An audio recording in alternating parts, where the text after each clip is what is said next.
Pues buenas tardes a todas y a todos. Un gustazo volver a ver esta última jornada, este salón de grados lleno, que aunque sí que nos congratula, por otra parte lamentamos porque en 10 años creo que es la primera vez que hemos logrado llenar este salón de grados todos los días. No hemos bajado ningún día de 130 a 140 personas. Pero bueno, Palestina lo merece todo. Y ahora pues paso a leer el comunicado que hemos elaborado desde la plataforma. Os damos la bienvenida en este acto de clausura de las 10º jornadas de Valladolid con Palestina y contra la apartheid israelí. Este año la cruda realidad impuso el subtítulo: contra el genocidio, solidaridad. Mostramos nuestro más sincero agradecimiento a todas las personas que durante los miércoles del mes de abril habéis llenado este salón de grados, a las ponentes y los ponentes que generosamente han compartido con nosotras sus conocimientos sobre Palestina y sobre Israel, que han sido Teresa Aranguren, Héctor Brad, Nauda, Julio Zamarrón y Ana Manero, que impartirá hoy la última charla de estas jornadas, Gaza, el gran reto presente de la comunidad internacional. Ana es catedrática de Derecho Público y Relaciones Internacionales de la Universidad Carlos III de Madrid. También agradecemos a las personas que han hecho las presentaciones, que han sido Rosalba Fontériz, Josep Elassi, Toño Cormillón y hoy Carmen Castro, abogada y activista de los derechos humanos, que hará la presentación de Ana. Este es el 10º año de jornadas. Desde la plataforma no hemos visto conveniente realizar actos conmemorativos, ya que la actual situación diluye cualquier acto extraordinario que no sea el de denuncia y reivindicación por el fin del genocidio, la ocupación y la apartheid. Seguimos sintiendo gran rabia, impotencia, tristeza ante esta situación que, lejos de mejorar en estas últimas semanas, ha tomado una deriva insoportable. A pesar de llevar años tratando de dar visibilidad y solidaridad a la causa palestina, de manifestar nuestro rechazo y la más enérgica repulsa a las políticas de limpieza étnica, colonización, apartheid, incumplimiento de los derechos humanos por parte del inventado Estado de Israel, lo que está sucediendo desde octubre supera con creces todo esto y toda la crueldad de la que ha hecho gala desde el 48 el mencionado Estado genocida. Tras 6 meses de ofensiva, con cifras intolerables de personas asesinadas, muchas de ellas en fosas comunes, heridas, desaparecidas, infraestructuras destruidas, hospitales destruidos, escuelas, edificios residenciales, los bombardeos y el terrible bloqueo impidiendo el paso de ayuda humanitaria, sin medicamentos, sin alimento ni agua potable, han convertido a Gaza en un infierno invivible, en el que los supervivientes aseguran que preferirían haber muerto a seguir sufriendo este genocidio planificado y consentido por Estados Unidos y la comunidad internacional. A pesar de ello, o precisamente por ello, desde esta plataforma insistimos en nuestro compromiso de seguir aportando desde Valladolid lo que seamos capaces para intentar acabar con esta situación. Esperamos haber cumplido algo de ello en estas 10º jornadas, que un año más han salido adelante gracias al apoyo económico de la Resuba, a la que transmitimos nuestro agradecimiento y hacemos extensivo a la Facultad de Derecho por cedernos este estupendo espacio en el edificio histórico de la Universidad de Valladolid. Durante todas las jornadas, en este pasillo del Salón de Grados, hemos podido ver la exposición Más allá de la Nakba, octubre 2023, Belén, Cisjordania, de Julio Zamarrón, que todavía, cuando terminemos, si queréis podéis ver, mañana ya la retiramos. También os recordamos que a la finalización del acto haremos la concentración en la Plaza de la Universidad, como todos los miércoles, desde el mes de octubre. Además, hoy es especial porque nos sumamos al 4º día de movilización estatal contra el genocidio en Palestina, a la que 96 municipios lo han hecho de modo unitario este fin de semana en todo el Estado. Sí que os pedimos, por favor, que os quedéis porque hay que dar visibilidad y transmitirlo en las calles, que os tenemos que oír y hacer llegar nuestras voces al pueblo palestino. Seguiremos realizando concentraciones las próximas semanas en Fuente Dorada. Estad atentas porque el próximo miércoles es 1 de mayo, no la haremos, pero sí que os pedimos que deis visibilidad a Palestina en vuestras concentraciones, manifestaciones, en los sindicatos correspondientes o donde queráis. Dad visibilidad a Palestina, por favor.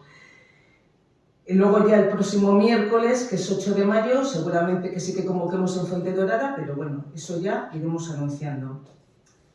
Y ahora damos información a la mala noticia, que es la próxima actuación del grupo israelí Mayumana este sábado 27 y el domingo 28 de abril en el Teatro Zorrilla. Mayumana es la cara amable del genocidio. Desde su postura apolítica transmiten por el mundo la imagen de un país normal, democrático, moderno, que desde 1948 ocupa ilegalmente, practica apartheid, incumple derechos humanos, etc., culminando con el genocidio de manual que está llevando a cabo en Gaza desde hace medio siglo.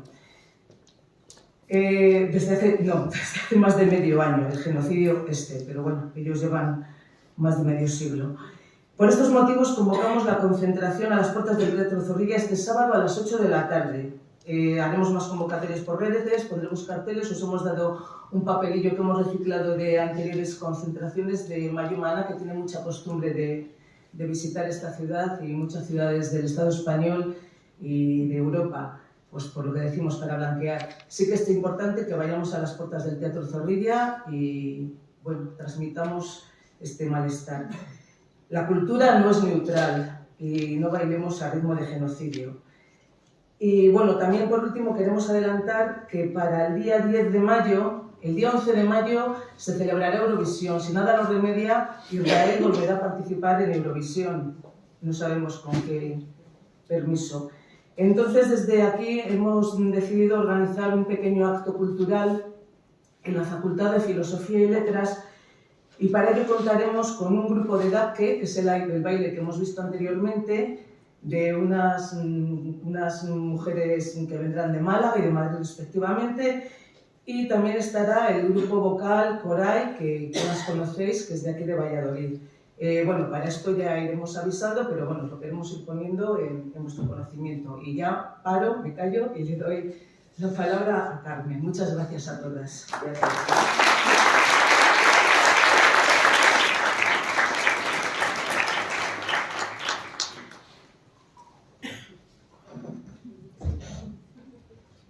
Buenas tardes a todos y a todas y muchísimas gracias en primer lugar a Enar por invitarme a participar presentando a Ana, que para mí es un auténtico privilegio porque conozco a Ana desde hace mucho tiempo por diversas razones y la verdad que estar aquí para poder presentarla, como digo, es un auténtico honor.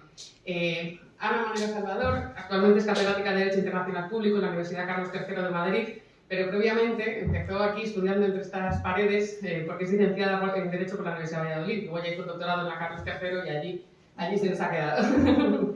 Ha desarrollado tareas docentes e investigadoras en diversas universidades, entidades europeas, americanas y africanas. Tiene un currículum larguísimo que no voy a detallar porque podríamos estar aquí muchísimo tiempo y lo que hemos venido a hacer es escucharla a ella, pero sí quiero resaltar que es experta en Derecho Internacional de los Derechos Humanos, en Protección Ambiental y Acción Exterior de la Unión Europea.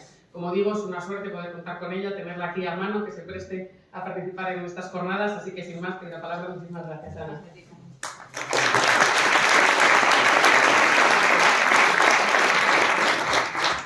Muchísimas gracias, Carmen, por tus palabras. Gracias, Enar, Isa, también a Paco, que no está yo aquí, pero sé que ha hecho mucho por organizar estas jornadas, y a la Plataforma Solidaria de Palestina, con Palestina de Valladolid, porque yo creo que está haciendo una labor impresionante, con un esfuerzo ímprobo, con muchísima dedicación y pasión, y además es que creo que la labor que está haciendo la plataforma es absolutamente necesaria. Es imprescindible porque estamos viviendo una nueva Nakba. Y os quiero agradecer mucho que hayáis contado conmigo para estas jornadas porque no podemos quedarnos callados, tenemos que denunciar donde podamos constantemente y sistemáticamente este genocidio que estamos viviendo y que va a marcar la historia del siglo XXI. Bien, yo voy a hablar yo me dedico al derecho internacional, como ha dicho Carmen. Carmen, el honor es mío, yo te admiro muchísimo.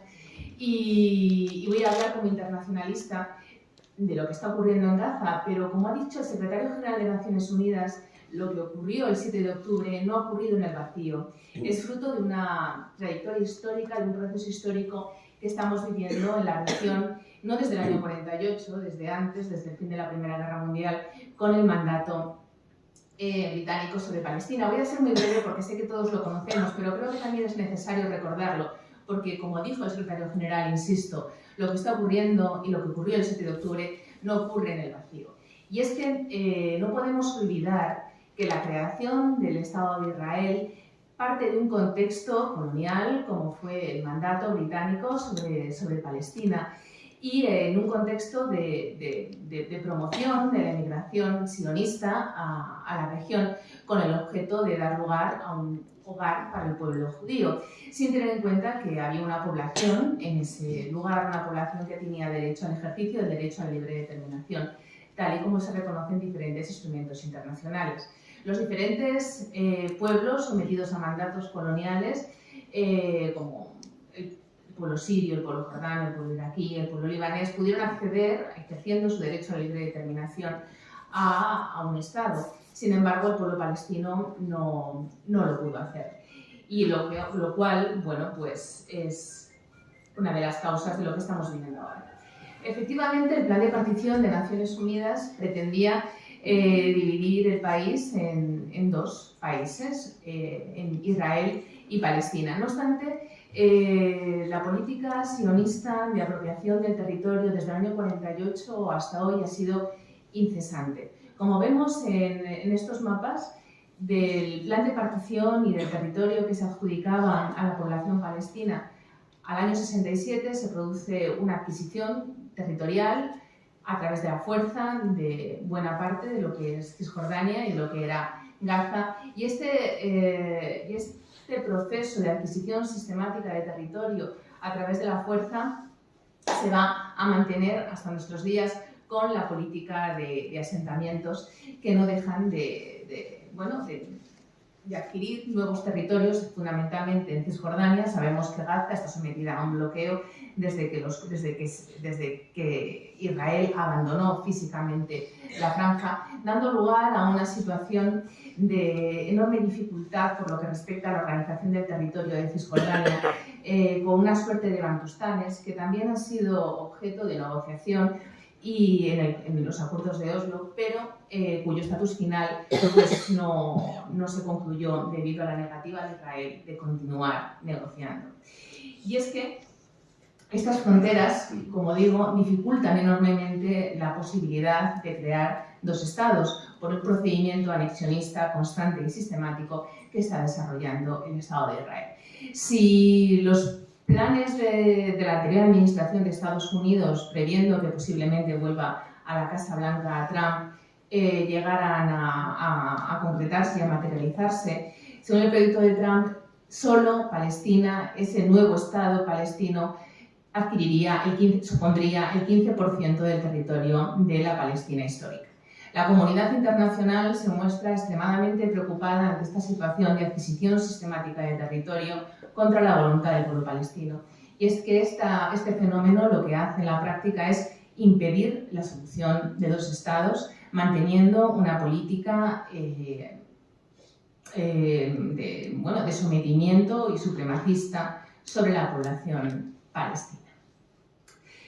Pero es que el derecho internacional reconoce a Palestina el derecho a la libre determinación como un pueblo sometido a ocupación actualmente extranjera. Podemos señalar que el caso de Palestina es un caso de una descolonización inconclusa, porque pasó de un sometimiento colonial a un sometimiento extranjero por parte del Estado de Israel. Y esto supone la violación de una norma muy importante en el derecho internacional, una norma imperativa de derecho internacional, como es el derecho a la libre determinación de los pueblos.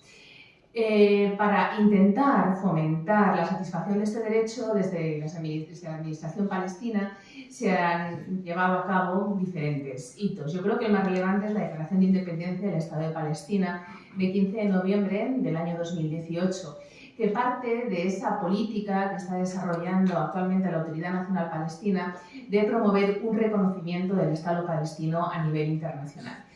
Me imagino que lo habrán seguido. La semana pasada tuvo lugar el debate acerca de la entrada como miembro de pleno derecho en Naciones Unidas del Estado palestino, y cuestión que no llegó a buen puerto debido a la oposición de Estados Unidos en el Consejo de Seguridad, cuando señaló que no reúne las condiciones de estatalidad, que Palestina no puede ser considerada un Estado porque no reúne las condiciones de estatalidad.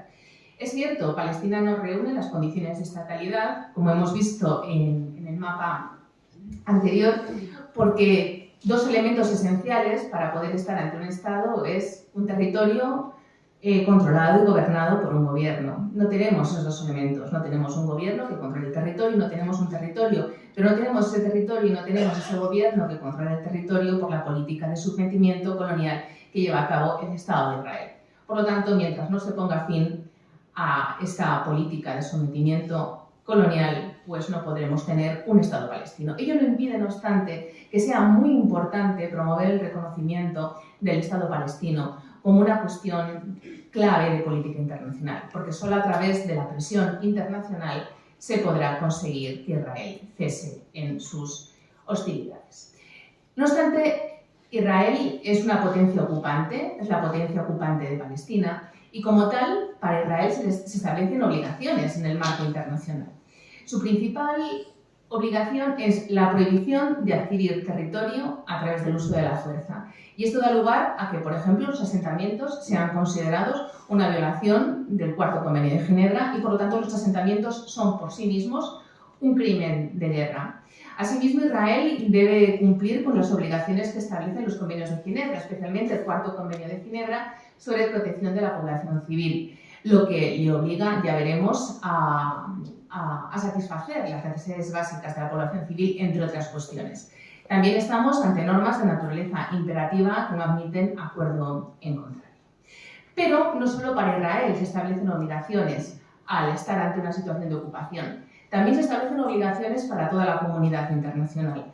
Entre esas obligaciones figura la obligación de cooperar para poner fin a las violaciones de normas de derecho internacional. Y por otro lado, la obligación de no reconocer como lícita una actuación que se produce en contravención de estas normas.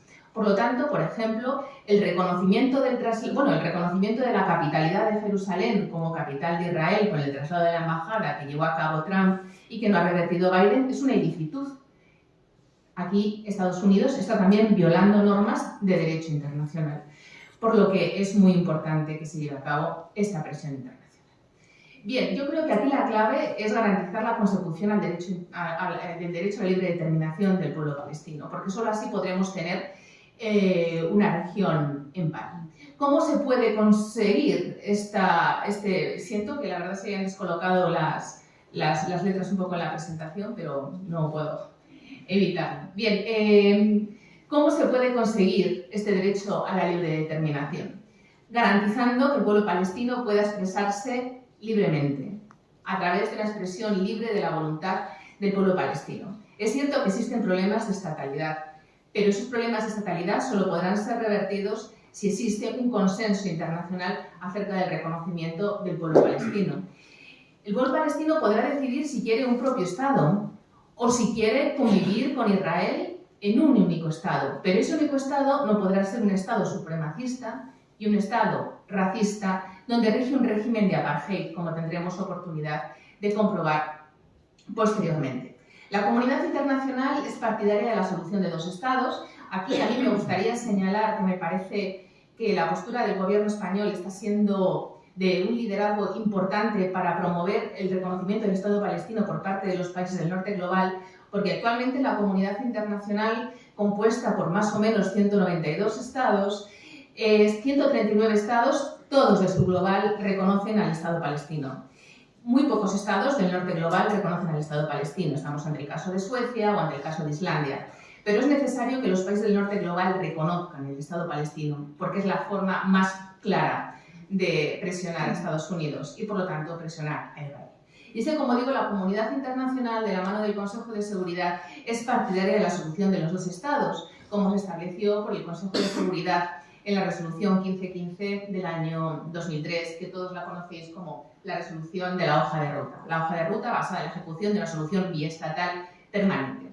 No obstante, esta solución de los dos estados es impedida de forma sistemática por Israel a través del uso directo de la fuerza, a través de la construcción de asentamientos, a través de la construcción de carreteras, a través de los puestos de control y a través, por supuesto, del bloqueo a Gaza y, como no, del genocidio que estamos viendo en nuestros días. Y es que yo creo que la solución de un único Estado no es fácil. No es fácil precisamente por el fundamento ideológico sionista del Estado de Israel, que da lugar a un sistema de apartheid claramente discriminatorio sobre la población palestina. Hay un informe clave, el informe Dugard de 2007, que va a señalar que las prácticas y políticas de Israel en el territorio palestino ocupado a menudo son comparadas con las de la Sudáfrica del apartheid. Véase un informe de Jimmy Carter del año 2006, que no se caracteriza precisamente por ser a nadie sospechoso, ¿no? Aparentemente, la ocupación y el apartheid son dos regímenes muy distintos. La ocupación no está destinada a ser un régimen opresivo duradero, sino una medida provisional para mantener el orden en un territorio después de un conflicto armado hasta que se logre un arreglo pacífico. Llevamos desde el año 48 en una situación de ocupación. El apartheid es un sistema de discriminación racial institucionalizada, del que se servía la minoría blanca de Sudáfrica para mantener el poder sobre la mayoría negra. Se caracterizaba por la negación de derechos políticos a los negros, la fragmentación del país en zonas blancas y en zonas negras, llamadas bantustanes, similar a la situación que actualmente rige en Cisjordania, y por la imposición de medidas restrictivas a los negros con el fin de lograr la superioridad blanca, la separación racial y la seguridad de los blancos. La libertad de circulación estaba restringida por el sistema de salvoconductos, con el que se pretendía restringir la entrada de negros en las ciudades. El apartheid se imponía mediante un aparato de seguridad brutal, en el que la tortura jugaba un papel importante. Aunque los dos regímenes son distintos, las leyes y prácticas de Israel en el territorio palestino ocupado sin duda se asemejan a aspectos del apartheid y probablemente estén comprendidas en el ámbito de la Convención Internacional sobre la Represión y el Castigo del Crimen de Apartheid. De las prácticas que he mencionado, desarrolladas por Sudáfrica contra los negros, muchas de ellas son plenamente identificables actualmente en Cisjordania. Existen prácticas claras de discriminación racial, claramente supremacistas y discriminatorias, que violan las obligaciones más básicas de derechos humanos reconocidas en el marco internacional. Los checkpoints, la construcción del muro, las restricciones de la circulación, el régimen de matrículas, el uso de las carreteras, las normas para la construcción de viviendas, la tortura, las detenciones arbitrarias, las ejecuciones extrajudiciales, todas ellas constituyen claras manifestaciones de un régimen de apartheid. Por lo tanto, estamos ante un régimen, ¿no? Y aquí es muy interesante lo que ha dicho antes Senar, ¿no? Cuando viene Mani Maná, el BDS yo creo que es lo único que nos queda, el boicot a todas las iniciativas que provengan del Estado de Israel, porque solo a través de ellas podemos demostrar esa presión. Sudáfrica se venció el apartheid contra la Sudáfrica supremacista por el boicot y por la presión internacional. Nosotros no tenemos otras armas. ¿Y qué es Gaza? Israel dice que no ocupa Gaza, que abandonó Gaza en el año 2005 y dice que Gaza es un territorio sui generis. Esta definición de Gaza como territorio sui generis no la reconoce nadie en el ámbito internacional. Gaza es un territorio ocupado, de acuerdo con el Cuarto Convenio de Ginebra relativo a la protección de la población civil en tiempos de guerra. Y las violaciones de los convenios de Ginebra, las violaciones de derecho internacional humanitario, van a constituir crímenes de guerra. En Gaza es un territorio ocupado, ¿por qué? Porque Israel controla el espacio aéreo, los espacios marinos, controla la entrada y salida de bienes y de personas en Gaza. Israel ejerce el control efectivo sobre Gaza. De hecho, hay unanimidad en la comunidad internacional en considerar que Gaza es un territorio ocupado. Otra cosa es que antes del 7 de octubre no hubiera una ocupación física militar de la Franja de Gaza, pero ello no impide que el estatus de Gaza sea como territorio ocupado. ¿Qué obligaciones tiene Israel en Gaza como potencia ocupante de acuerdo con el derecho internacional?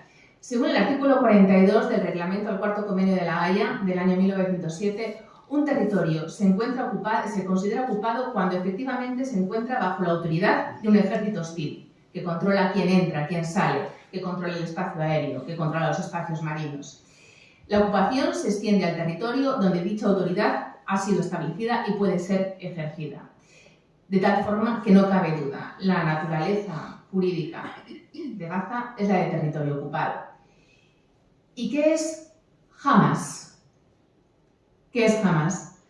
Hamas tiene una rama armada y ha sido considerado por parte de muchos países occidentales como grupo terrorista. ¿Cómo se ha calificado el 7 de octubre en España, en Estados Unidos, en Reino Unido, en Francia, en Canadá? se ha calificado como actos terroristas, ¿verdad? No cabe duda, todos lo hemos oído. Israel ha sufrido un ataque terrorista por parte de Hamás. ¿Qué es Hamás? No existe una definición internacional sobre terrorismo.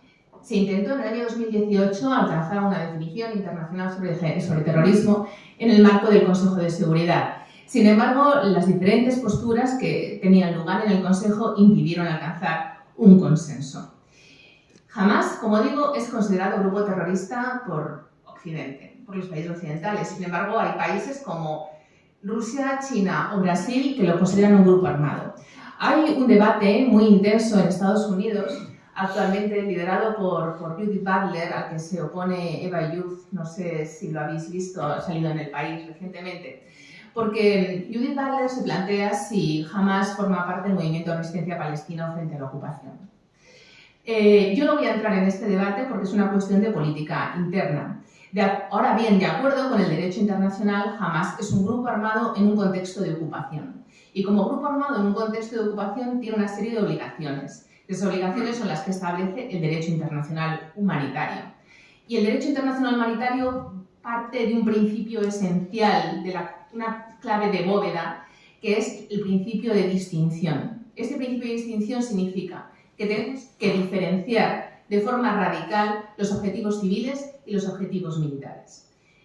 La población civil y los bienes civiles gozan de una protección prácticamente absoluta en el derecho internacional humanitario. Y si estos son atacados, van a constituir crímenes de guerra. Por lo que, en mi opinión, como internacionalista, Hamás, el 7 de octubre, cometió crímenes de guerra, porque los crímenes de guerra tipificados en el Estatuto de Roma de la Corte Penal Internacional establecen que no se puede matar a civiles, ni tampoco a personas fuera de combate, aunque estos fueran reservistas. Prohíbe la toma de rehenes, prohíbe la violación y otras formas de violencia sexual, prohíbe la tortura y prohíbe las atrocidades contra la dignidad personal. Y además, dado el carácter generalizado y sistemático de los ataques del 7 de octubre, también podemos considerar que estamos ante crímenes contra la humanidad, como el asesinato en masa, la privación de libertad, la tortura y la violencia sexual. Esta es mi opinión. Israel cometió crímenes de guerra y crímenes de lesa humanidad. Ahora bien, considerar a Hamás como un grupo terrorista no es una cuestión universalmente aceptada. Israel contesta frente al 7 de octubre con la denominada Operación Espada de Hierro. Estados Unidos, la Unión Europea, la presidenta de la Comisión Europea, Trudeau en Canadá, Macron en Francia, Sunak en Reino Unido, han señalado todos ellos que Israel tiene el derecho a defenderse. ¿Tiene Israel derecho a ejercer la legítima defensa contra Gaza? En el derecho internacional está prohibida la fuerza, el recurso a la fuerza, salvo que estemos ante un caso de legítima defensa o que el Consejo de Seguridad considere que existe un quebrantamiento de la paz y autorice la fuerza, que es lo que ocurrió, por ejemplo, en Irak en el año 1991. Estamos, por tanto, ante un supuesto de legítima defensa, de acuerdo con el derecho internacional.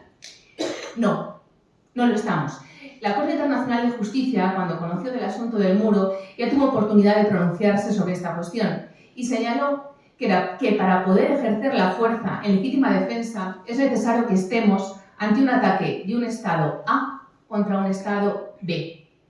Y Gaza no es un Estado. Negamos la estatalidad de Palestina. Si negamos la estatalidad de Palestina y no consideramos a Hamás como un ejército regular de un Estado que comete un ataque contra otro Estado, no podemos acudir a la fuerza en legítima defensa. No cabe. Esto lo ha dicho por la Corte Internacional de Justicia cuando dice, bajo los términos del artículo 51 de la Carta de Naciones Unidas, aquí establece el textual del artículo 51 de la Carta, y dice, el artículo 51 de la Carta reconoce la existencia de un derecho inherente, inmanente en la versión española, de legítima defensa en caso de ataque armado de un Estado contra otro Estado. No obstante, Israel no reclama que estos ataques sean imputables a un Estado extranjero. Consecuentemente, la Corte concluye que el artículo 51 no tiene relevancia en este caso, no puede ser aplicable. Israel no puede utilizar la fuerza contra Gaza en legítima defensa. Por lo tanto, los requisitos que se exigen a Israel de que no está siendo proporcional, ¿no?, en el uso de la fuerza, no, es que no puede utilizar la fuerza, no es que tenga que ser proporcional, no cabe el uso de la fuerza.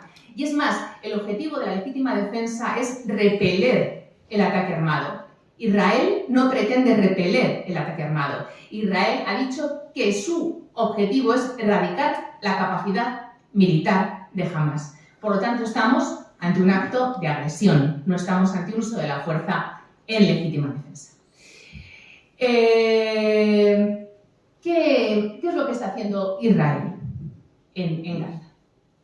Está llevando a cabo una represalia que constituye un acto de agresión, que está prohibida por el derecho internacional, que está dando lugar a una muerte masiva de civiles y asimismo está utilizando el hambre como método de guerra, que es un método prohibido por los instrumentos más básicos de derecho internacional humanitario, como son los protocolos adicionales a los convenios de Ginebra. ¿Y qué obligaciones tiene Israel como potencia ocupante?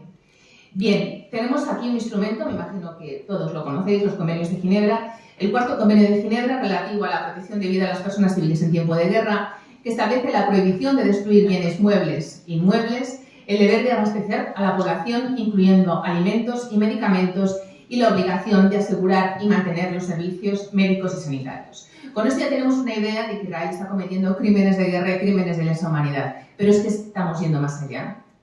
Estamos ante un genocidio. Y para ello vamos a ver qué dice la Convención para la Prevención y la Sanción del Crimen de Genocidio, para ver si Israel lo está cometiendo. Bien, la Convención para la Prevención y la Sanción del Crimen de Genocidio tiene dos elementos, el elemento subjetivo y el elemento objetivo. El elemento subjetivo es el elemento intencional, es decir, tiene que probarse que Israel quiere acabar con un grupo. Es la intención de destruir total o parcialmente a un grupo nacional, étnico o religioso. Es muy difícil probar el genocidio, muy difícil. La Corte Internacional de Justicia nunca ha condenado a un Estado por cometer genocidio. Condenó a Serbia en la demanda iniciada contra Bosnia por no prevenir el crimen de genocidio en Srebrenica, porque fue imposible probar el elemento intencional.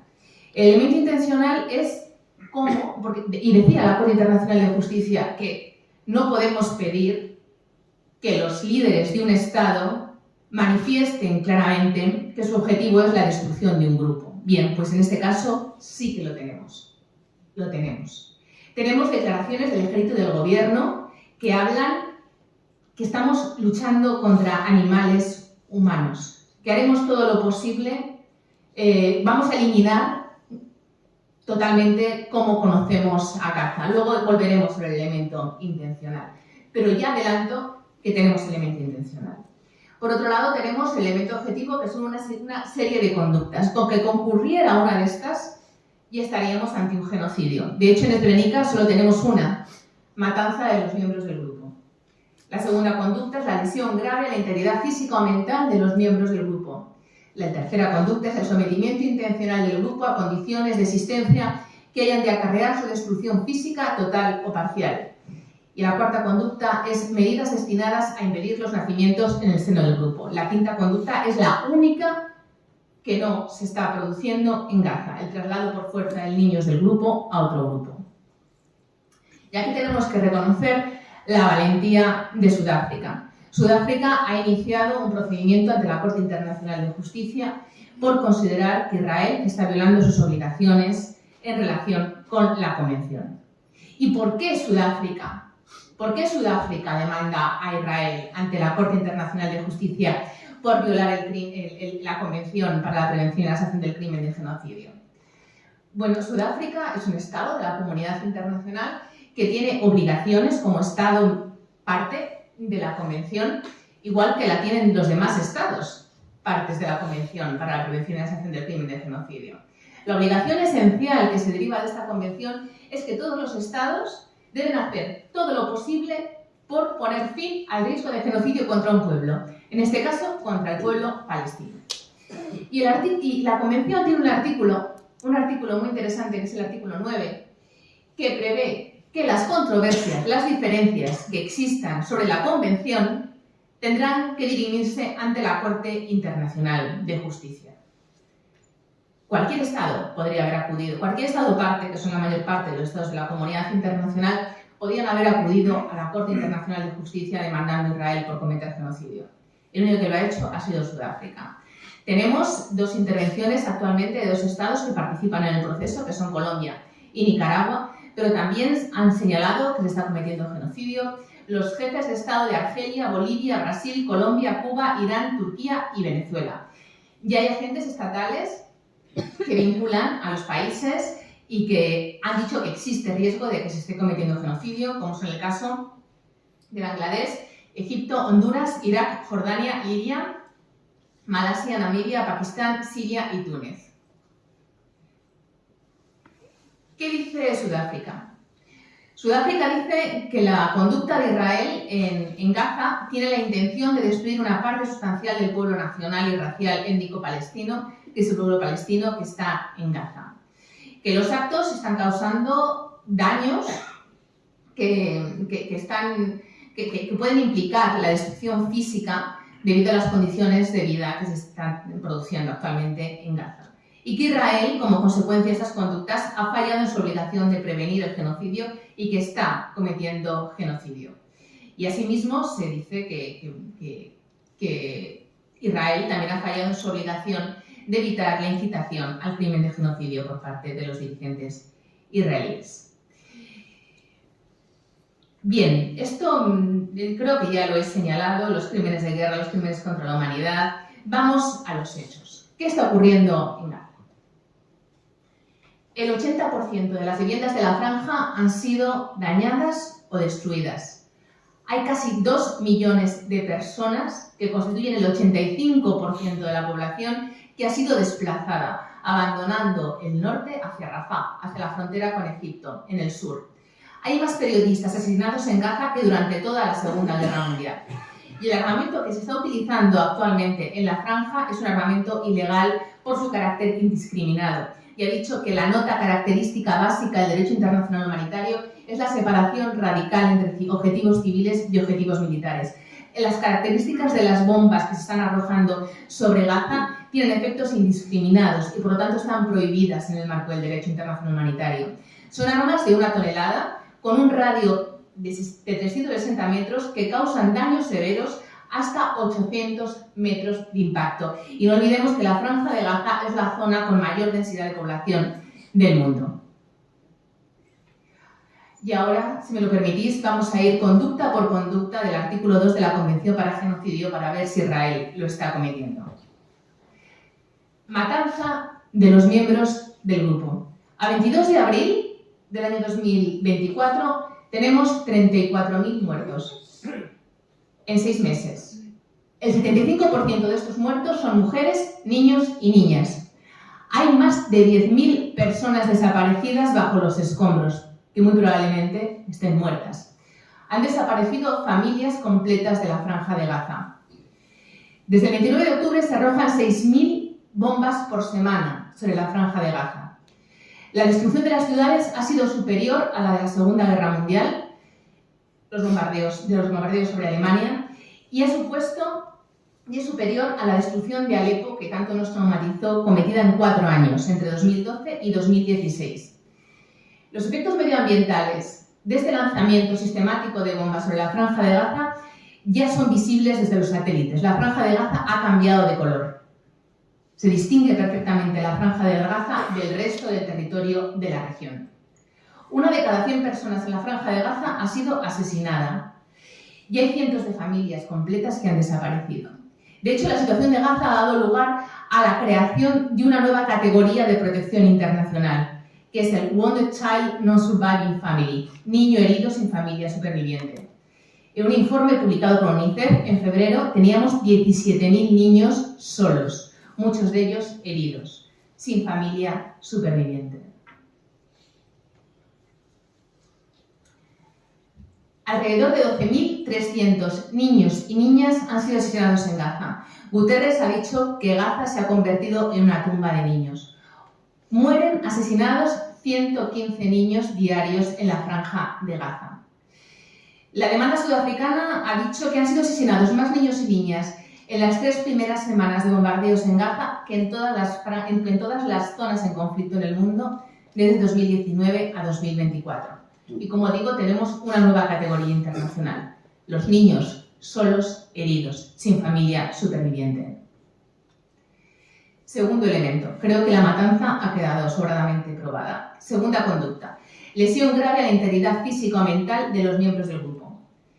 Más de 55.000 palestinos y palestinas han sido heridos. La mayoría son mujeres, niños y niñas. Sufren quemaduras, amputaciones y al menos 1.000 menores han perdido 1 o 2 piernas. Se arroja fósforo blanco sobre zonas densamente pobladas que generan quemaduras que atraviesan la piel y llegan hasta el hueso. No hay ningún hospital en funcionamiento para afrontar estas heridas en el norte de Gaza. Y según Sudáfrica, dada la ausencia de hospitales y de recursos médicos, las personas con heridas están esperando a morir porque estas heridas infectan y no tienen acceso a cirugía. Además, es imposible encontrar zonas seguras en Gaza, lo que está causando un gravísimo trauma a la población infantil. Y es que tenemos que hablar de la salud mental de los gazatíes, que ya estaba muy deteriorada antes de que empezara la operación criminal y genocidia de Israel sobre la franja. El 80% de los niños de la franja de Gaza, antes del 7 de octubre, presentaba elevados niveles de estrés emocional, son datos de UNICEF. El 79% no controla esfínteres por estrés, el 59% tiene mutismo reactivo, el 59% se autolesiona y el 55% tenía sentimientos suicidas. UNICEF dice que no es capaz de medir estos datos después del 7 de octubre porque no tienen acceso a la franja, pero que sin duda alguna se habrán incrementado de forma sustancial. Además, tenemos que hablar de unos niveles de estrés terribles sobre la población adulta. Y, por supuesto, los niños han dejado de ir a las escuelas. El Consejo de Seguridad adoptó una resolución, la resolución de 2712, que muestra su preocupación porque estos niños han perdido la escolarización. Además, se está deshumanizando a la población palestina. La población palestina está sufriendo tratos inhumanos y degradantes, así como torturas, y también ejecuciones extrajudiciales. Se están cometiendo detenciones arbitrarias, práctica de tortura, no se está protegiendo al personal sanitario, se está privando a la población de agua, comida y refugio, y la Oficina de Ayuda Humanitaria de Naciones Unidas ha señalado que las personas que son liberadas después de haber sido detenidas por el ejército israelí muestran signos de haber sufrido tortura, como quemaduras o heridas. Es más, en las fosas comunes, en las zonas controladas por el ejército israelí, que posteriormente se ha ido retirando, se han encontrado cuerpos mutilados y quemados. Y todo ello son evidencias de haber sufrido tortura. Asimismo, el tercer elemento, el de la tercera conducta, que es el sometimiento intencional a condiciones que han de acarrear la destrucción física del grupo, yo creo que es imprescindible hablar del hambre como un instrumento de guerra. En el norte de Gaza no hay acceso a comida. Hace unos días el Programa Mundial de Alimentos ha abierto 3 panaderías en el norte de la franja, con el objeto de que la población pueda acceder a pan. Se lanza ayuda humanitaria por parte fundamentalmente de Estados Unidos. Veremos si finalmente se permite a la Flotilla de la Libertad desde Turquía entrar en Gaza. Sabemos que ha llegado un buque de Open Arms, pero las restricciones en ayuda humanitaria son enormes, son terribles. Entran 2 camiones al día para 2 millones de personas. Y los niños mueren de hambre y de desnutrición, por no hablar de los eventos del 29 de febrero que se han repetido desde entonces varias veces, cuando personas desesperadas en el norte de la franja de Gaza se acercaban a los camiones de ayuda humanitaria y eran asesinadas por disparos de francotiradores israelíes. Asimismo, la situación de los hospitales es dramática. Los hospitales han sido bombardeados. De los 36 hospitales que había en la franja, solo 7 siguen funcionando y de forma reducida. No total. De los 72 centros de salud, solo 18 siguen funcionando. Se han cometido más de 240 ataques armados contra el sistema sanitario de Gaza. No hay ningún hospital en el norte, en la ciudad de Gaza. Ninguno. Estos datos están desactualizados porque todavía no se habían encontrado las fosas comunes y todavía no se sabe qué es lo que ha ocurrido exactamente en Al-Shifa después de su asedio. Como digo, están desactualizados, pero al menos casi 600 palestinos han sido asesinados en los hospitales y en los centros de salud. Como digo, ayer en Khan Yunis, en el hospital Nasser, se encontró una fosa común con al menos 300 cuerpos. Y esto conduce a que el sistema sanitario haya colapsado totalmente. Las operaciones, las cesáreas, las amputaciones se llevan a cabo sin anestesia. Las epidemias se están propagando de una forma exponencial. Hay diarreas, infecciones, los enfermos crónicos están sin tratamiento, hay epidemia de meningitis, de cólera y también hay hambre. UNICEF ha dicho que las muertes por hambre y sed van a superar a las causadas por los bombardeos. E insisto, todavía no sabemos qué es lo que ha ocurrido en Al-Shifa. Y esta deshumanización, para mí, llega en el caso terrible, como ha señalado la OMS, de las madres y los bebés prematuros. Me imagino que todos recordaréis lo que ocurrió en el hospital Al-Nasser, donde 9 niños prematuros, cuando se suspende el acceso a combustible y energía en el hospital de Al-Nasser, se sacan a estos niños de las incubadoras con el objeto de que sean llevados a Egipto por la Cruz Roja Internacional. El ejército israelí no permite que la Cruz Roja entre en el hospital de Al-Nasser y cuando 3 meses después se entra al hospital de Al-Nasser se han encontrado los cuerpos en descomposición de estos 9 niños prematuros en el hospital de Al-Nasser. Bien, asimismo se está produciendo una destrucción de hogares y un desplazamiento masivo de la población. Como digo, el 85% de la población gazatí ha sido forzada a abandonar sus hogares y los que no han abandonado sus hogares han sido asesinados o están en un riesgo extremo de serlo, como muestran los acontecimientos en la ciudad de Gaza del 29 de febrero, cuando en búsqueda humanitaria fueron disparados por los francotiradores. Actualmente no existe un lugar seguro y de hecho la Cruz Roja ha dicho que la orden masiva de evacuación de la ciudad de Gaza es un crimen de guerra. No se puede dar 24 horas a 1,1 millón de personas para que abandonen una ciudad. Y se está produciendo un desplazamiento de desplazados, un desplazamiento doble porque no hay a dónde ir. Francesca Albanese, que tiene un informe del cual he sacado muchos de estos datos, Anatomía de un genocidio, dice que las viviendas y la infraestructura civil de Gaza han sido arrasadas, frustrando cualquier perspectiva realista de que los gazatíes desplazados regresen a sus hogares, repitiendo una larga historia de desplazamientos forzosos masivos de palestinos por parte de Israel. Sudáfrica va más allá y dice que el desplazamiento forzado es genocida, ya que se realiza en circunstancias tales que implican la destrucción física de los palestinos de Gaza. Israel lleva amenazando semanas con entrar en Rafah, donde actualmente tenemos 1,2 millones de personas desplazadas desde el norte. Hay personas que por el miedo a quedarse en Rafah están intentando volver a sus casas en el norte, pero encuentran que el ejército israelí no se lo permite. Incluso se les dispara en el camino para llegar hacia el norte, de tal forma que sigue habiendo asesinatos constantes. En mi opinión, yo creo que Israel quiere aniquilar a la población de Gaza. Bien, otro elemento es el acceso a comida. Hay agua, tenemos un sitio total desde el 9 de octubre. No hay agua, no hay comida, no hay electricidad, a pesar de que el Consejo de Seguridad insiste en la necesidad de permitir la entrada de ayuda humanitaria. El Programa Mundial de Alimentos dice que el riesgo de hambruna es real y que crece cada día. Y los efectos ya sobre la población se están viendo. Por ejemplo, las madres lactantes están desnutridas y los lactantes no tienen acceso a leche materna ni agua potable, lo que está incrementando la mortalidad infantil severamente.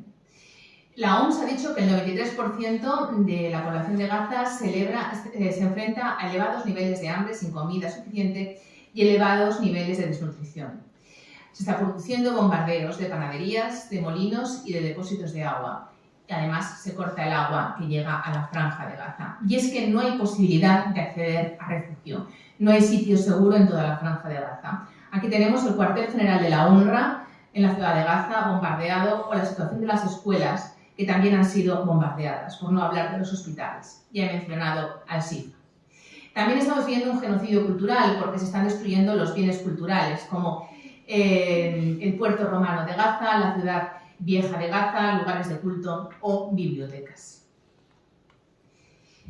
Y finalmente el último elemento, la cuarta conducta, medidas destinadas a impedir los nacimientos dentro del grupo. Según datos de la relatora de los territorios palestinos ocupados, 2 madres son asesinadas cada hora en Gaza. 8.000 niños y niñas han sido asesinados y hay más de 5.000 madres y niños y niñas desaparecidos bajo los escombros. Y yo puse esa noticia porque me parece especialmente aterradora. Las fuerzas israelíes matan a 2 mujeres embarazadas en Gaza y pasan por encima de ellas con sus bulldozers. Es un informe de una ONG egipcia que me resultó estremecedor. Esas mujeres estaban en el hospital Al-Aqwa en la franja. Y para mí es especialmente terrible la situación de los niños recién nacidos, de los neonatos y los neonatas, porque están muy afectadas por el desplazamiento de la población, no tienen acceso ni a comida, ni a agua, ni a refugio, ni a higiene, ni a servicios de salud. Las mujeres embarazadas gazatíes se ven obligadas a dar a luz en unas condiciones infrahumanas, sin asistencia médica, que están llevando a cabo cesáreas, como digo, sin anestesia. Asimismo, como consecuencia del estrés, se está incrementando el número de partos prematuros y hay un número elevado e indeterminado de bebés que mueren por diarreas, hipotermias y otras causas prevenibles. La OMS ha dicho que no puede llegar a cuantificar de qué forma se han incrementado las muertes maternas con graves consecuencias en la salud reproductiva. En definitiva, Israel lo que quiere es acabar con la población gazatí. Quiere exterminar a la población de Gaza. Y para ello, pues está causando terribles daños físicos y mentales a la población civil de Gaza, expulsándolos de sus viviendas, obligándoles a desplazarse de forma masiva hacia el sur, destruyendo a gran escala las viviendas y las áreas residenciales, impidiendo el acceso a agua potable, impidiendo el acceso a cuidados médicos, impidiendo el acceso a refugios adecuados, a ropa, a higiene, a saneamiento e imponiendo medidas para evitar los nacimientos de la población en Gaza. Ello ha conducido a que se considere que estamos ante una crisis de humanidad, a considerar que la vida es imposible en Gaza o que nadie esté a salvo en la franja de Gaza. Esto lo ha dicho Naciones Unidas, el Comité Internacional para la Cruz Roja y la Media Luna Roja y Médicos Sin Fronteras. Y hemos visto que las conductas objetivas están teniendo lugar. Todas ellas, excepto una, bastaba con que una estuviera teniendo lugar para considerar que estábamos ante un genocidio. Nos falta el elemento intencional.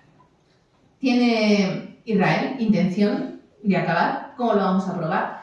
Como he dicho, la Corte Internacional de Justicia ha sido muy renuente, nunca, jamás ha considerado que estuviéramos ante un genocidio por la imposibilidad de probar el elemento intencional. Esto es, probar por parte de un dirigente que tiene la intención de acabar con un grupo humano. No obstante, yo aquí he recopilado una serie de declaraciones de líderes israelíes que yo creo que nos sirven de prueba del elemento intencional. El ministro de Defensa israelí, Yoav Gallant, ha dicho que los palestinos de Gaza son animales humanos. Gaza nunca volverá a ser lo que era. Lo eliminaremos todo. Ghassan Alian, que es el coordinador de actividades gubernamentales en los territorios, ha dicho que los animales humanos deben ser tratados como tales. No habrá electricidad ni agua, solo destrucción. El presidente de Israel, Isaac Herzog, ha dicho: es una nación entera la que es responsable. No es verdad esa retórica que dice que los civiles no son conscientes ni están involucrados. Y Netanyahu ha dicho que hay que vencer a esos monstruos sedientos de sangre. Estamos golpeando a nuestros enemigos con una fuerza sin precedentes. Nos enfrentamos a monstruos. Monstruos. No es una batalla de Israel contra bárbaros, sino de civilización contra la barbarie. No soy la única que dice que estamos ante un elemento intencional. 9 relatores de Naciones Unidas han dicho que estamos ante riesgo de genocidio. El Comité contra la Discriminación Racial de Naciones Unidas ha dicho que este discurso puede dar lugar a actos genocidas. Craig McTiver, el director de la Oficina del Alto Comisionado de Naciones Unidas para los Derechos Humanos, ha dicho que estamos ante un genocidio de manual. Más relatores de Naciones Unidas lo han dicho, así como miembros del grupo de trabajo han señalado que se está produciendo genocidio, que se está incrementando la incitación al genocidio y llaman a la comunidad internacional a poner fin al genocidio. ¿Y quién de la comunidad internacional ha puesto fin al genocidio? Sudáfrica. Sudáfrica tiene una historia de solidaridad profunda y profunda empatía con el pueblo palestino, que se remonta a generaciones atrás, como vemos aquí en este fraternal abrazo entre Mandela y Arafat. Para Sudáfrica y para toda la comunidad internacional, el genocidio es el crimen de los crímenes, el crimen de mayor gravedad.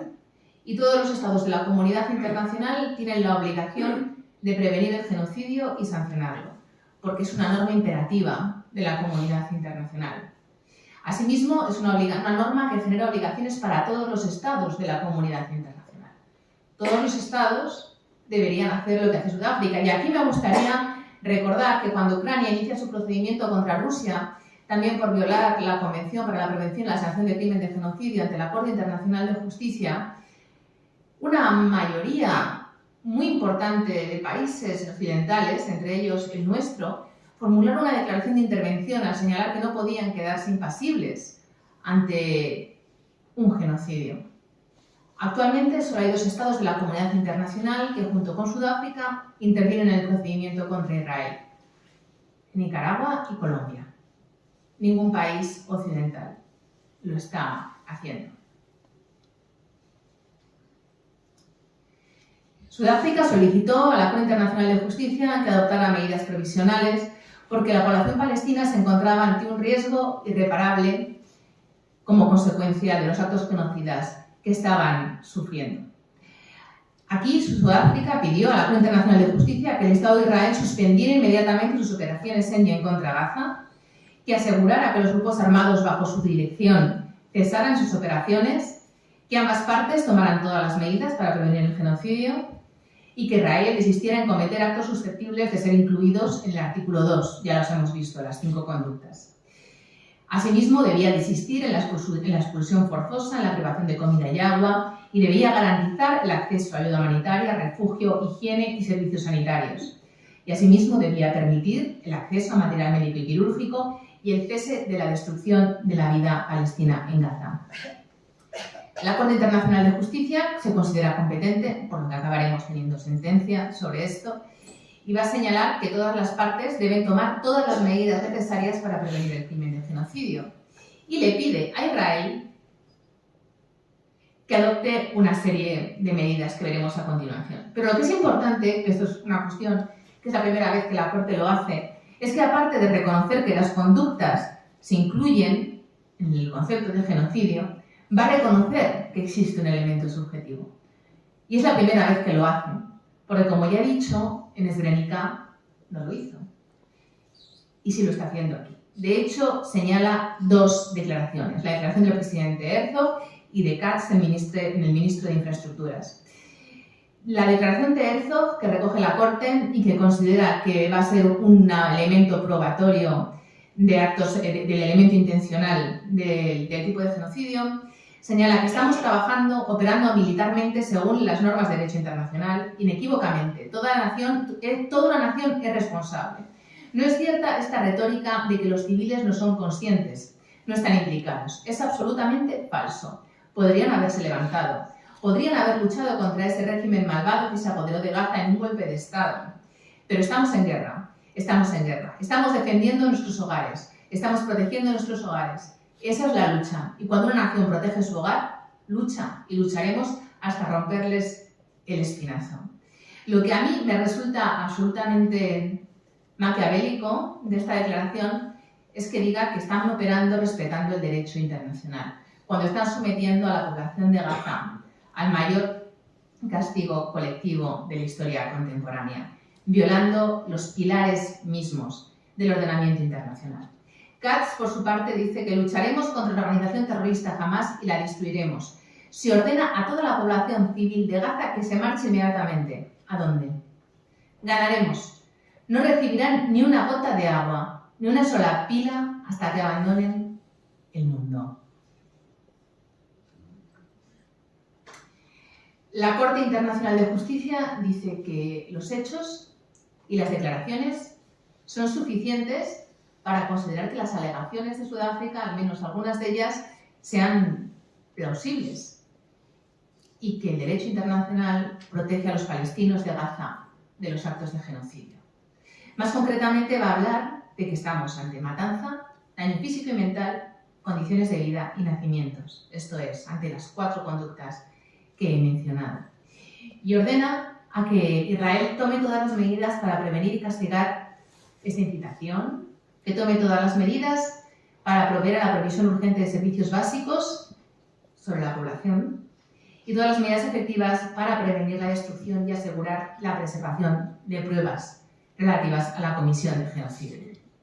Como Israel no ha cumplido ninguna de estas medidas y ha continuado las hostilidades en la Franja de Gaza, el 28 de marzo la Corte Internacional de Justicia reitera que el Estado de Israel tiene obligaciones en el marco de la Convención, que las condiciones de vida en Gaza se están deteriorando cada vez más y que, dada la situación de hambruna que se vive actualmente en el norte de la Franja, se deben tomar las medidas necesarias para asegurar la provisión de servicios básicos y asistencia humanitaria. Israel debe asegurar que los efectos de sus operaciones militares no violan los derechos de la población palestina en Gaza, que es protegida por la Convención como grupo. ¿Y qué ha ocurrido ante esto? Bueno, Estados Unidos es un aliado estratégico político esencial de Israel. Estados Unidos ha vetado 3 resoluciones en el Consejo de Seguridad que piden un alto el fuego. La última resolución, la resolución 2728, Estados Unidos se abstuvo y la resolución salió adelante. Ahora bien, para la absoluta sorpresa de la comunidad académica y política internacional, Estados Unidos ha dicho que la resolución 2728 no es obligatoria. Esto es kafkiano, yo no lo entiendo porque la Carta de Naciones Unidas establece una clara distinción entre las resoluciones adoptadas por la Asamblea General de Naciones Unidas y las resoluciones adoptadas por el Consejo de Seguridad. Mientras que las primeras son recomendatorias, las segundas, las que adopta el Consejo de Seguridad, son obligatorias, siempre, porque el Consejo de Seguridad es el órgano encargado del mantenimiento y la paz y seguridad internacionales. De tal forma que el hecho de no reconocer la obligatoriedad de la resolución 2728 implica en la práctica un veto por parte de Estados Unidos a esta nueva resolución y no va a servir para exigir a Israel un alto el fuego. Sin embargo, Israel y Estados Unidos están solos en la comunidad internacional, porque mientras esto pasa en el Consejo de Seguridad, en la Asamblea General, 153 estados de la comunidad internacional piden el alto el fuego para evitar imágenes como esta piedad del siglo XXI que ha ganado recientemente el World Press Photo y que para mí representa lo que está ocurriendo en Gaza, un inmenso dolor y una inmensa sensación de impotencia.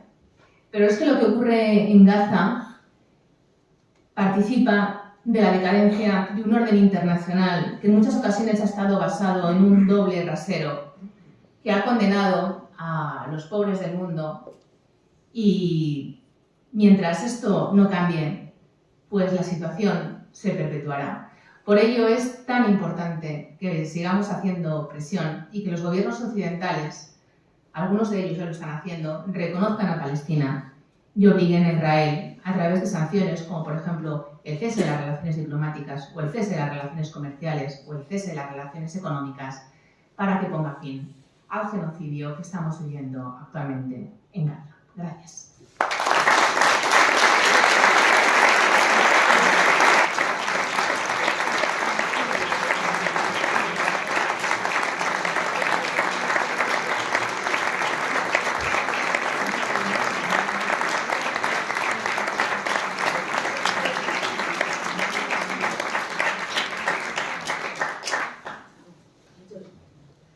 Muchas gracias, Ana. Demoledor. No por conocido y bueno, muy bien detallado, muy bien relatado todo y bueno, pues la verdad que no solamente que a mí no me salgan las palabras, pero estoy viendo vuestras caras, que os tomo así de frente y estamos todas súper acongojadas. Bueno, la pregunta es, ¿las herramientas están? Las herramientas están. Falta voluntad política. Mientras Estados Unidos, aquí la clave es Estados Unidos. Mientras Estados Unidos y también Alemania, yo creo que aquí es clave también el papel de Alemania, porque Alemania como motor de la Unión Europea es clave, no presionen a Israel, no se va a parar. Pero tenemos que seguir presionando. Yo creo que el primer paso en las relaciones internacionales, cuando estamos ante una situación que supone una violación de normas internacionales, tenemos varios estadios. No hay que ejercer la fuerza contra Israel. Yo creo que esa no es la solución, pero el primer paso es la ruptura de relaciones diplomáticas. ¿Por qué no expulsamos a los embajadores de Israel? El segundo paso es adoptar medidas que supongan el incumplimiento de obligaciones internacionales con Israel, y ese incumplimiento de obligaciones va a estar salvada solicitud en tanto que es la respuesta a un ilícito previo. Israel está cometiendo un genocidio en Gaza. Vamos a romper las relaciones comerciales. Tenemos un acuerdo en la Unión Europea, que es el Acuerdo de Asociación con Israel, cuyo artículo 2 establece que la protección de la democracia y los derechos humanos es un elemento esencial de esa relación. Es verdad que en la Comisión Europea hay una profunda división, mientras que el alto representante yo creo que sí que es partidario de impulsar la suspensión de las relaciones comerciales con Israel, la presidenta de la Comisión alemana no quiere. Ursula von der Leyen no quiere. Es esencial dar ese paso, suspender las relaciones comerciales con el primer socio comercial de Israel, que no es Estados Unidos, es la Unión Europea. Si la Unión Europea suspende las relaciones comerciales con Israel, eso es un toque de atención ante Estados Unidos, y sobre todo es una cuestión que debería producirse antes de las elecciones de noviembre, porque si gana Trump en las elecciones de noviembre, que se atrevió a mover la embajada a Jerusalén y reconoció la adquisición de los Altos del Golán, así como la capitalidad de Jerusalén para Israel, esto no va a tener marcha atrás. Y es importante que desde Europa nos movilicemos, presionemos y ojalá logremos al menos una interrupción de las relaciones diplomáticas con Israel. Porque yo no sé qué es lo que tiene que ocurrir para que demos ese paso, dada la gravedad de la situación. ¿Abrimos turno? Sí, por supuesto. Aquí hay un micrófono. Sí, abrimos turno de preguntas. ¿Cómo prefieres? ¿De una en una o...? Como queráis, como lo hagáis. Como quieras tú. Tenemos hasta las 9 menos cuarto, así, menos 20. Media hora, vale. Media hora. Pues a ver, veo una por aquí, otra por ahí. Pues, Jonathan, empieza si quieres. Sí, iba a hacer dos, pero voy a hacer solo una para que más gente pueda preguntar. Primero, agradecerte la objetividad de los datos, porque me hubiera encantado que hubiera estado aquí todos los medios de comunicación para mañana sacar esto en primera plana, para que la gente sepa realmente lo que hay, porque el problema es que la gente o no quiere verlo, o yo creo que no sabe esta realidad. O sea, no sabe realmente estos datos que acabo de dar, que son demoledores, sino yo creo que a lo mejor la postura sería distinta. La pregunta va en lo siguiente. Se está incumpliendo todo el derecho internacional. No está pasando absolutamente nada. ¿No estaremos marcando un precedente de aquí al futuro al resto de conflictos que pueda haber? Sí, absolutamente. Y más en un momento como el actual, ¿no? Yo creo que estamos viviendo un momento de reordenación de fuerzas internacionales con un auge del sur global liderado por Brasil, pero también por países que no son democráticos, ¿no? Como es el caso de China.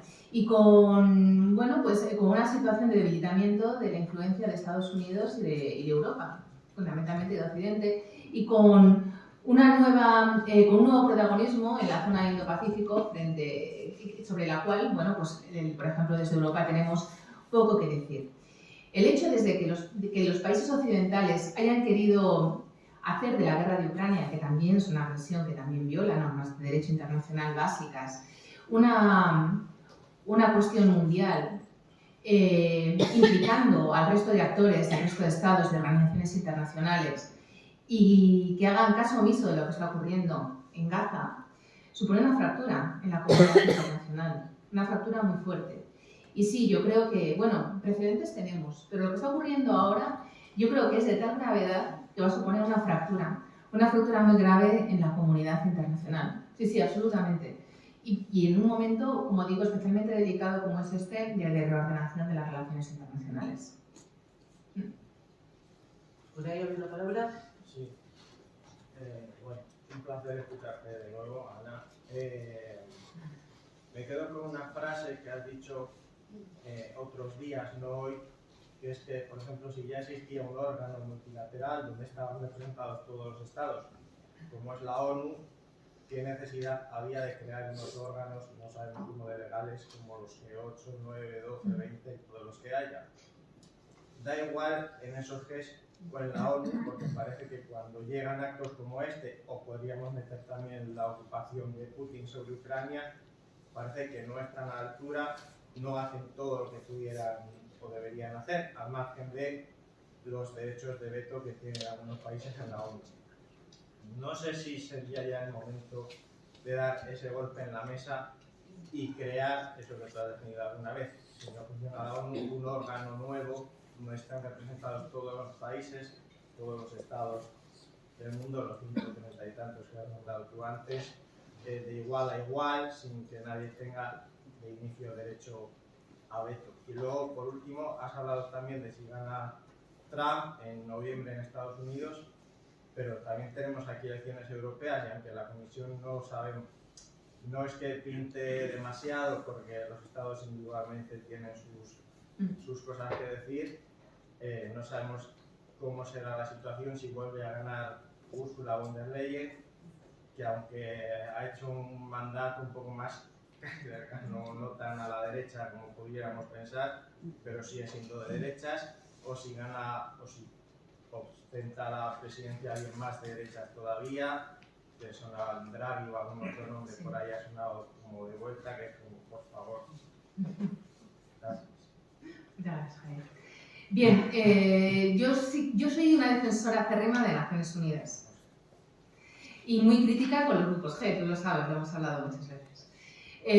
Los grupos G son foros que se crean para evitar la adopción de decisiones en Naciones Unidas. De hecho, Kofi Annan propuso, en el contexto de la crisis de 2008, cuando se quiere adoptar el G20, un grupo de trabajo en la Asamblea General de Naciones Unidas para que las decisiones económicas que tenían que adoptarse en el marco de la crisis financiera internacional se adoptaran en Naciones Unidas de forma democrática y no en un club cuyos miembros entran por cooptación, como es el G20. Efectivamente, estos órganos no son democráticos ni son multilaterales. Y yo soy partidaria de seguir defendiendo Naciones Unidas, pero también una reforma en Naciones Unidas. Yo soy partidaria de que se reforme el Consejo de Seguridad. Yo creo que la política de veto y la forma de elegir a los miembros del Consejo de Seguridad está anticuada, como también lo es el orden internacional suscrito después de la Segunda Guerra Mundial, que hoy se ve que ha fracasado. Está fracasando en Gaza y ha fracasado en Ucrania. Pero también soy consciente de que este deseo de reforma es ilusorio por mi parte, porque cualquier proceso de reforma del Consejo de Seguridad tiene que pasar por el propio Consejo de Seguridad y no puede vetarlo ninguno de los miembros del Consejo de Seguridad, por lo que nunca ocurrirá. Pero como he comentado con la intervención de Jonathan, estamos en un momento de impasse en el mundo y en el orden internacional. Están surgiendo nuevos grupos, como los BRICS, que plantan cara al G20 y al G7, una reordenación de las relaciones internacionales, políticas y económicas, con la creación de un sistema financiero internacional alternativo al de Bretton Woods. Estamos viendo un momento histórico muy relevante, con una enorme potencia por parte del subglobal, como digo, liderados por Brasil, por Sudáfrica, por ejemplo, como ha tomado la iniciativa Sudáfrica para defender a la población gazatí ante la Corte Internacional de Justicia, también China y la defensa de sus intereses. Podemos retroceder siglos atrás, ¿no? Hay un autor que a mí me gusta mucho que dice que estamos ante una posible vuelta a Westfalia, a un siglo XVII con armas del siglo XXI, lo cual no es deseable, pero a lo mejor no, a lo mejor estamos ante el inicio de una democratización de las relaciones internacionales. Pero tenemos fenómenos muy graves a los cuales ni el orden antiguo ni el orden nuevo son capaces de poner fin, como son los conflictos que estamos viviendo, Ucrania, pero pues, fundamentalmente Gaza, por la enorme gravedad de lo que estamos viviendo. Y también en esta nueva ordenación de las relaciones internacionales participan las elecciones en Estados Unidos y en la Unión Europea. Trump es aislacionista, fue muy aislacionista en el anterior mandato, pero también es imprevisible, no sé si se mantendrá aislacionista o no. Además con Israel tiene una relación muy próxima. Pero bueno, también la tuvo con Corea del Norte, no lo sé. Yo de todas formas creo que es peligroso que Trump llegue al poder precisamente por su imprevisibilidad. Y lo que pasa en Europa también me preocupa. Me preocupa mucho si damos un giro conservador que paralice el proceso de integración o incluso que lo revierta. Porque yo creo que es muy importante avanzar en el proceso de integración, sobre todo por lo que respecta a la política exterior de la Unión Europea. Yo he señalado que yo soy partidaria de suspender el acuerdo comercial con Israel, en tanto que el artículo 2 recoge la cláusula de elemento esencial de derechos humanos. Y que no se hace, ¿por qué? Porque se requiere unanimidad en el Consejo. Y mientras se requiera unanimidad en el Consejo va a ser imposible lograrla porque los Estados defienden sus intereses y sus posturas. Y hay Estados como, por ejemplo, la República Checa, Austria o Alemania, que nunca van a votar a favor de suspender las relaciones comerciales con Israel. Si avanzáramos hacia una mayoría cualificada, por ejemplo, en política exterior, teniendo en cuenta que la Unión Europea tiene como uno de sus objetivos esenciales defender la democracia y los derechos humanos en el continente, se facilitarían esta adopción de decisiones. Sin embargo, si cambian las tornas de la forma hacia una comisión más reaccionaria, podemos tener estos avances que yo creo que son deseables, podríamos salir adelante con mucha claridad. Muchas gracias. Ana, muchas gracias. Estoy acongojada también porque no por conocido, ¿no? El hecho de que se están conociendo grandes atrocidades no es muy fuerte haberlo visto todo seguido con datos. Me he quedado como con una cuestión relativa a la cuestión del genocidio. ¿Qué consecuencias tendría que la Corte Penal Internacional, digamos, que acabara acelerando que se está produciendo genocidio de una manera... O sea, hasta donde lo entiendo, por el momento ha dicho que hay indicios, ¿no? No sé si... La Corte ha reconocido su jurisdicción y considera que estamos ante evidencias de la concurrencia de los elementos objetivos, es decir, las conductas, y del elemento intencional. En relación al elemento intencional, es la primera vez en la historia que la Corte dice algo así, lo cual es muy relevante. Pero tenemos que hablar de dos jurisdicciones diferentes. Yo he hablado del procedimiento ante la Corte Internacional de Justicia iniciado por Sudáfrica. La Corte Internacional de Justicia conoce de diferencias entre Estados. Aquí Sudáfrica demanda a Israel porque Israel está violando la Convención contra el Genocidio. Si la Corte considera en su fallo final que Israel ha violado sus obligaciones en la Convención, se van a establecer medidas fundamentalmente económicas contra Israel. Después los Estados pueden desarrollar esas medidas, o incluso el Consejo de Seguridad. En el hipotético caso de que el Consejo de Seguridad funcionara de una forma diferente, podría establecerse un bloqueo de armas, por ejemplo, contra Israel, o la imposición de un corredor humanitario, como ocurrió con Libia en el año 2011, o sanciones económicas, como ocurre con Myanmar en relación a los rohingyas. ¿De acuerdo? Eso podría ocurrir si la Corte Internacional de Justicia fallara contra Israel. Pero luego tenemos otra jurisdicción que yo no he mencionado porque me indigna cómo está actuando, que es la Corte Penal Internacional. La Corte Penal Internacional, que también tiene su sede en La Haya, conoce la responsabilidad individual de los individuos cuando cometen genocidio. Lleva desarrollando desde el año 2014 un procedimiento sobre las violaciones de derechos humanos que dan lugar a crímenes de guerra, crímenes de lesa humanidad y ahora genocidio en los territorios palestinos ocupados. Porque en este marco que ya he mencionado antes de diplomático de Palestina de reconocer su estatalidad, también ha ratificado muchos tratados internacionales y ha accedido a organizaciones internacionales, como por ejemplo a la UNESCO. Uno de estos es el Estatuto de la Corte Penal Internacional. Cuando Palestina accede al Estatuto de la Corte Penal Internacional, al ser Estado parte, la Corte Penal Internacional puede ejercer su jurisdicción sobre Palestina. Y la está ejerciendo desde el año 2014, con la anterior fiscal. El actual fiscal, el fiscal Khan, ha ido a Rafah y ha dicho que tienen que recopilar datos. No ha adoptado ninguna medida de detención ni de arresto internacional contra los líderes israelíes que están incitando al genocidio. Y esto contrasta enormemente con lo que ocurrió con Ucrania. Ucrania no es parte en el Estatuto del Tribunal Penal Internacional. Rusia tampoco, Israel tampoco lo es, pero Palestina sí es. Ucrania, no obstante, va a reconocer la jurisdicción del Tribunal Penal Internacional para conocer de los crímenes de guerra que están ocurriendo desde el año 2013-2014, inicio de la guerra del Donbass, ocupación de Crimea y actualmente ya sin límite temporal como consecuencia de la agresión de Rusia sobre Ucrania. A los pocos meses, me atrevería a decir a los 2 meses, ahora no tengo las fechas exactas en la cabeza, la Corte Penal Internacional emite una orden internacional de detención contra Putin y contra María Lezbova, que es la alta comisionada para la infancia, por traslado de niños desde el Donbass a Rusia. Actualmente existe una orden de detención contra Putin a nivel mundial. Por ejemplo, Putin no ha ido a Brasil, no fue a Sudáfrica este año y se supone que hay una cumbre en la cumbre de los BRICS, y hay una cumbre de los BRICS en Brasil a la que no se sabe si va a poder ir, porque si va, Brasil es parte del Estatuto de la Corte Penal Internacional, se le puede detener. Esto no ha ocurrido con Netanyahu, no ha ocurrido con Herzog, no ha ocurrido con Galán. De ahí que yo diga que la bandera es más fuerte que la otra, ¿no? Y sí, si la Corte Penal Internacional emitiera una orden de detención contra Netanyahu, contra Herzog o contra Galán, ya se les condena a no salir del Estado de Israel. Podrían viajar a Estados Unidos. Estados Unidos no es parte del Estatuto de Roma, pero no podrían venir a la Unión Europea, no podrían ir a Alemania, no podrían salir de Israel. Y eso yo creo que ya sería una victoria. Yo no creo jamás que sean condenados, no van a ser apresados y llevados a La Haya.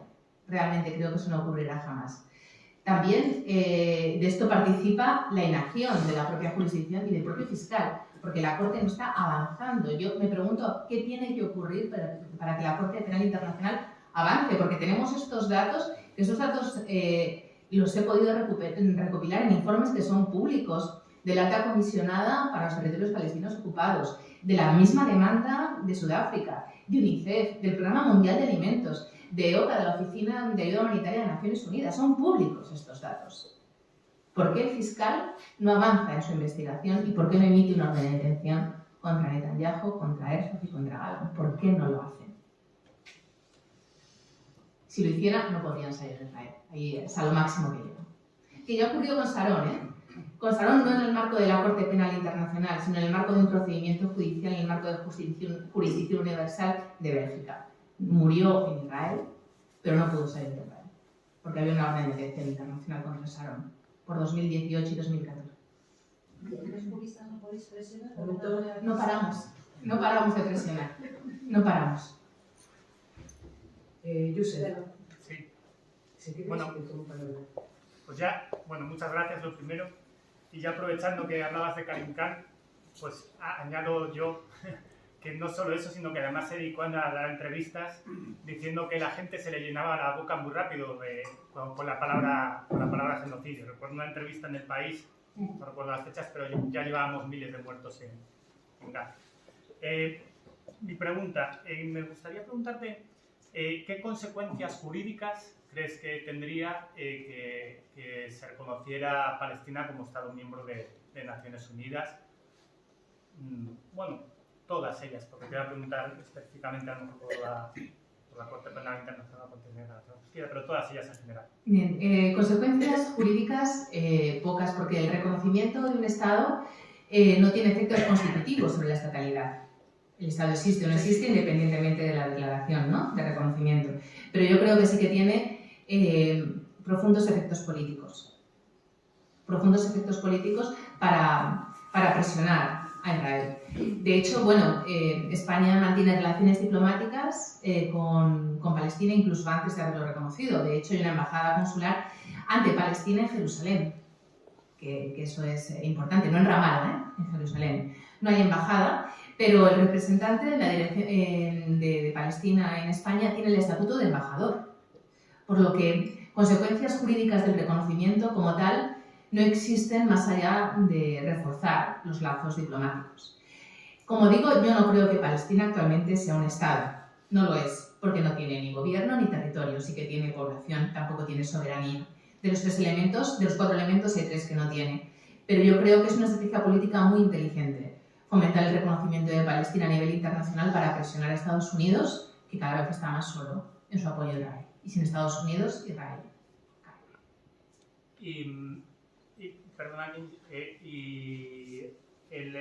Respecto a las acciones violentas, ¿no cambia nada que se reconozca como Estado miembro, ¿no?, respecto a acciones violentas tanto del ejército israelí o con los colonos como de los grupos armados palestinos? No entiendo acciones, o sea, ¿a qué te refieres? Si hay algún cambio en la consideración jurídica de los actos, por ejemplo, de la resistencia palestina, los grupos armados palestinos, o incluso del ejército israelí, si pasan a ser ya un Estado admitido oficialmente. Si pasa a ser... a ver, porque son 2 cosas diferentes. Una cosa es entrar a ser miembro de pleno derecho de Naciones Unidas, ¿no? Ahora el estatuto de esto se va como miembro. Yo me refiero a eso, ¿no? A que... Vale, o el reconocimiento bilateral. No, o sea, no. Yo entrar en me refiero a Naciones Estado Unidas. miembro de Naciones Unidas. Bien. Las milicias palestinas seguirán siendo grupos irregulares. No forman parte de un ejército regular administrado por un gobierno en el marco de un ministerio de defensa, si es a eso a lo que te refieres. El estatuto jurídico no cambiaría si nos integran en un ejército regular, el ejército regular palestino. En Oslo no se permitió a Palestina en las negociaciones tener un ejército por motivos de seguridad de Israel. Palestina no tiene ejército, pero tiene grupos insurrectos, la denominación internacional son insurgentes, ¿no?, que son grupos armados que conforman la resistencia palestina, los hay laicos, los hay islamistas, pero desde un punto de vista del derecho internacional, mientras que el pueblo palestino no haya satisfecho su derecho a la libre determinación, forman parte del movimiento de liberación nacional palestino. ¿Vale? Y esa consideración seguirá siendo igual hasta que no haya una estructura de poder estatal en Palestina, independientemente del reconocimiento, que es una cuestión política. No sé si me he explicado. Sí, del lado de Israel tampoco entiendo que no tiene ninguna consecuencia entonces tampoco las acciones. Bueno, pero es que Israel tiene un estado de apartheid, ¿no?, donde la jurisdicción militar no se aplica únicamente a los grupos armados palestinos, sino que se aplica también a la población civil como un elemento clave de esa política de apartheid. Israel, mientras no reciba presión internacional, va a seguir comportándose como un Estado racista, supremacista, basado en el apartheid sionista. Yo ahí no veo esperanza. He visto que Alemania como Austria no estuvieron de acuerdo, ¿no? No aportaron el estar de acuerdo con que se independizase. Palestina. Había 10 países que decían que no, y he visto que eran Austria y Alemania. ¿Eso es debido al peso de la Europa? Por supuesto. Y luego una cosa, que has hablado de Checoslovaquia. ¿Checoslovaquia por qué?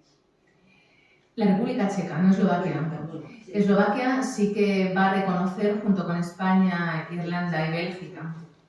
Chequia, bueno, porque el gobierno checo es un gobierno muy próximo a Viena, tiene una relación muy estrecha y es un gobierno muy conservador y donde también el sionismo tiene mucha influencia. Pero es Praga, ¿eh? No es Bratislava. Alguna palabra más, que sería la última, porque son las 9 menos 20 y tenemos que salir a vocear muy alto y muy fuerte que pare el genocidio y boicota a Israel, que volvemos a meter la cuña. Es importante, porque ante estas demoledoras declaraciones sobre todo ello, sabemos que el boicot sí que es una herramienta. BDS, tengamos claro cuando vayamos a comprar, tengamos claro que el BDS está ahí. Y bueno, eso, ante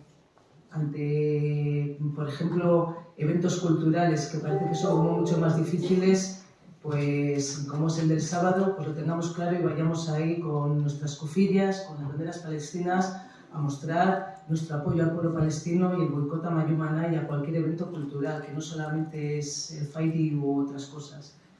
La cultura no es neutral, tengámoslo muy claro. Son pequeñas cosas que podemos hacer, están en nuestras manos, porque por lo demás, con este final, la verdad que no sé. Ya lo siento, ¿no? Sí, pero es que, no sé, es que además cuando hablas de aquí a noviembre que hay elecciones en Estados Unidos y piensas, ¿quedará alguien a este ritmo? No sé, vamos a seguir haciendo todo lo que podamos, que parece ser que es poco, pero eso. Y también, bueno, es muy importante algo que se está llevando, la campaña que se está llevando a cabo desde la RESCO, la campaña de boicot, de petición de embargo de armas. O sea, porque la posición de Estados Unidos es hipócrita al máximo. Les tiran alimentos por un lado, pero esta semana se ha vuelto a dotar de una dotación económica importantísima. No sé, esto es que es esquizofrenia pura, con perdón, ¿no? Entonces, eso. Entonces, bueno, pues los pueblos lo que podemos hacer es esto, ¿no? Seguir haciendo nuestras pequeñas presiones y, aunque sea poco o insuficiente, pero es lo que hay, y yo creo que esto es lo que puede hacer a los gobiernos crear presión, reaccionar y acabar con todo esto.